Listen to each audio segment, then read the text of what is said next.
ngaki na monate.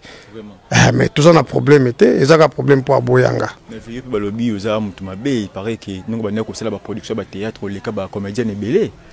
Mais ils ont cop douane pour lingina chao na scène principale, il faut na kata yo. Ah bon? Non, ils ont normal. Ngaza obsédé sexuel, ngana cause la té boye, journée mi mana kata momite, faut na kata ba momi plus rien. Ce de besoin na sima ba comédien tu ba théâtre oyo produira. C'est sur les ka bango. En tout cas, ceux qui basent 175 na kata bango. Yo, si ozo ba ozo kamwa yo moko. Est-ce que ba filma kango chaque jour? Ah bon? Mais oui. Na ebi ceux qui na kata bango, soko tali na ba parler na bango, talabana na bango, il y a des enfants qui me ressemblent à moi. Ba pakula ba ber na ba père ou baza na bango na ba parler, mais ce sont mes enfants à moi. Ngamo na kengela ka bango.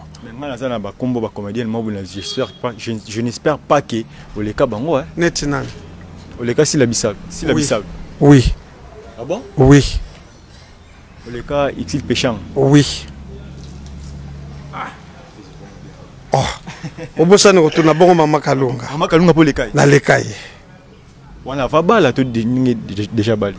Ouais, na lobi awa mwasi ya mutu azalaka te. Yo soko ye ofunguli makolonga na nyati. Soko eboza mwasi ya batu ko yate. Eza musala. Pour yo zwa quelque chose, il faut opesa douane, donc faut céder. Ah.